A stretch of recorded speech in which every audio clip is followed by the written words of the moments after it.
In a world blinded by tradition, a world shaped by the hands of deceivers, the greatest lies were not whispered in shadows. They were preached from pulpits, printed in books, and painted into the minds of generations. And today, we expose them one by one. 1. The first deception, the image of a white Messiah.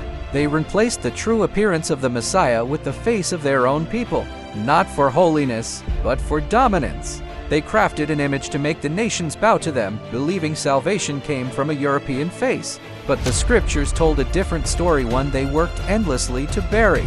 2. The second deception, changing the identity of God's chosen people.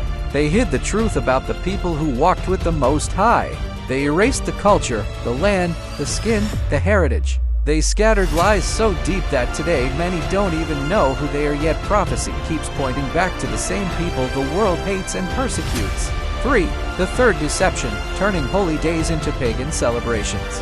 They took wicked festivals rooted in idols, sun worship, and ancient demons, then dressed them in Christian clothing. Christmas, Easter, Mother's Day, birthdays. Celebrations they claim honor God, but in truth they honor the gods those days were created for. And Christians think as long as they pray to God, everything is fine, but the moment you accept their day, their name, their ritual, you give power to their gods in ignorance. 4. The fourth deception, distorting the Sabbath and holy calendar. They rewrote time itself. They shifted the Sabbath. They replaced the Creator's calendar with one crafted by the wicked.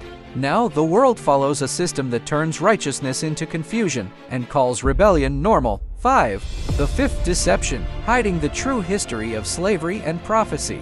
They told the world slavery was just economics, not prophecy.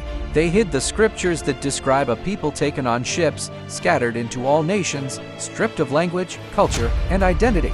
But prophecy stands stronger than any historian's lie. And the awakening has begun. 6.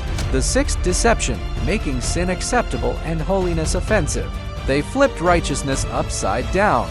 They glorified sin, mocked obedience, and taught people that grace gives them permission to live however they want. A generation asleep, believing they are saved, but walking in darkness. 7. The seventh deception, rewriting the Bible to justify themselves.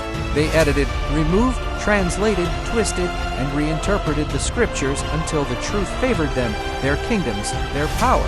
But truth does not bow to oppressors, truth exposes them. 8. The eighth deception, teaching that everyone can choose God. They say, I chose to follow God.